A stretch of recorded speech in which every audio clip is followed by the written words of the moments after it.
Voltamos com programação nacional. Hoje estamos abordando o tema reforma trabalhista e isso vai ser bom para o brasileiro ou não vai, né? Todas essas questões estão sendo explicadas pelo convidado aqui, Orestes Reboá Filho, professor de Direito e Processos do Trabalho. Bom, professor, eu deixei aqui uma pergunta antes de sair do bloco. Como é que fica a situação das mulheres grávidas, uma gravidez diante da reforma trabalhista? Reforma trabalhista. Júnior, a gestante, né, que a gente fala, ela tem estabilidade constitucional, né? Pelo ADCT, Ato das Disposições Constitucionais Transitórias, ela permanece com a estabilidade, isso não é alterado. Mas permanece com os 4 meses de licença ou 6 meses? A estabilidade dela vai desde a data que confirma a gravidez, então a partir do momento em que nós chamamos de nidação, né? Quando o óvulo fecundado adere à parede uterina, aquela data que sai no beta-HCG, é aproximada, né? A partir desse momento ela está estável no emprego dela e 5 meses após o parto. Então ela permanece durante toda a gestação estável, até 5 meses após o parto ela não pode ser dispensada. Nesse meio tempo, ela vai tirar a licença maternidade, que são 120 dias, dependendo da empresa, pode prorrogar por até 180 dias. Isso permanece inalterado. O que muda com relação ao trabalho da gestante diretamente é um artigo de lei que nós tivemos ano passado, artigo 394-A, que no ano passado ele proibiu as gestantes de trabalhar em ambientes insalubres, ou seja, ambientes que fazem mal à saúde, né? Muito calor, muito ruído, produtos químicos, agentes biológicos, por exemplo, limpeza de banheiro. Isso a gestante não poderia mais trabalhar, gestantes e lactantes.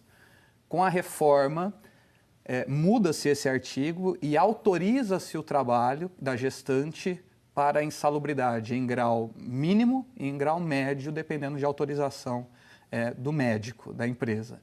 Então, o impacto direto para elas com essa reforma é você permitir que uma gestante, que está num momento muito delicado, trabalhe em um ambiente que seja prejudicial à saúde dela. Então quer dizer, praticamente não vai mudar? A estabilidade não, mas você precariza talvez a forma como ela presta serviços em um ambiente insalubre. Entendi. Isso, de uma certa forma, essa reforma trabalhista, ela provoca um impacto na reforma previdenciária? Talvez... Será que ela tem...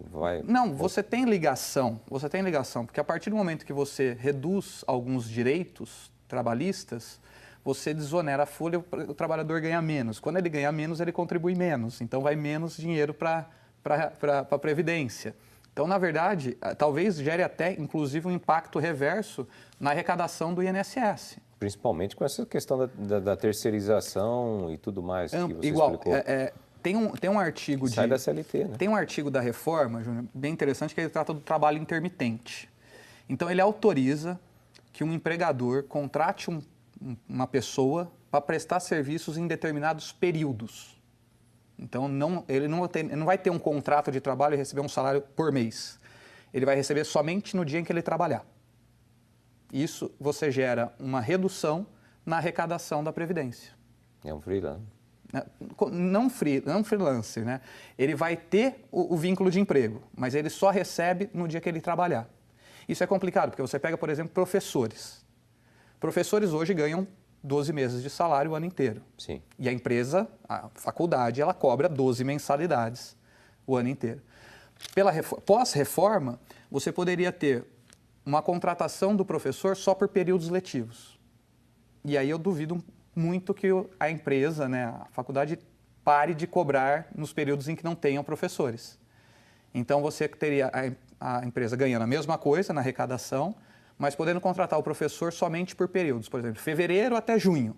Aí julho não contrata. Não vai ganhar. E janeiro também não ganha. Janeiro não ganha. Dezembro, dificilmente você tem. Então, você diminui a arrecadação, você diminui a possibilidade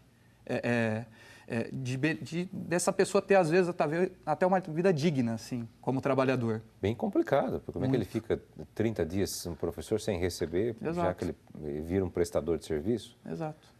Nossa Senhora, bem complicado isso daí. Sim. E qual o prazo que o empregador tem para efetuar o pagamento do salário do empregado, né? Com essa reforma muda alguma coisa nesse sentido? Não, os salários continuam sendo pagos no mesmo período, tem que ser pago até o 5º dia útil do mês seguinte ao de prestação de serviços. Isso não vai gerar muito impacto. Verbas rescisórias continuam sendo pagas em 10 dias após a rescisão. Essas regrinhas básicas não vão impactar diretamente a reforma trabalhista. O que vai impactar mais são questões relacionadas à jornada de trabalho.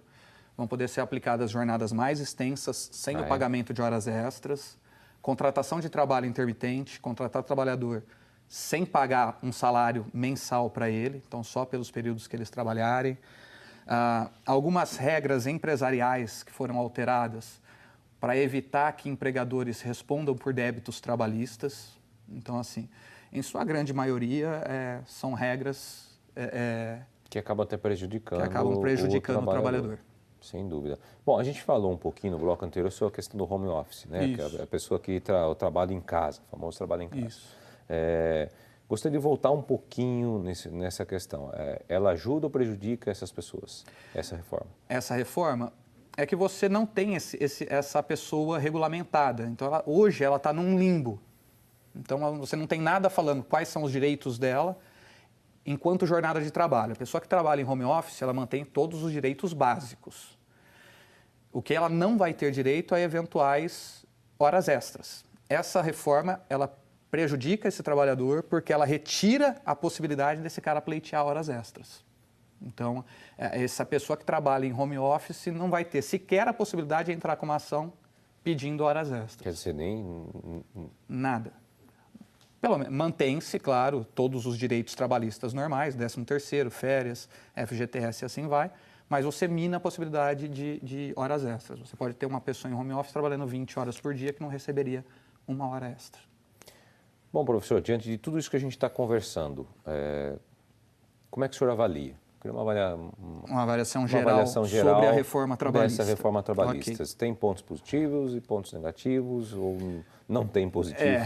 A reforma trabalhista, eu vou falar assim, em sua grande maioria, nós estamos falando na grande maioria, e eu falo, ao meu ver, né, pontos mais negativos. Então, você acaba retirando alguns direitos de trabalhadores, direitos que já foram consolidados pela legislação anterior, por posicionamento do Tribunal Superior do Trabalho.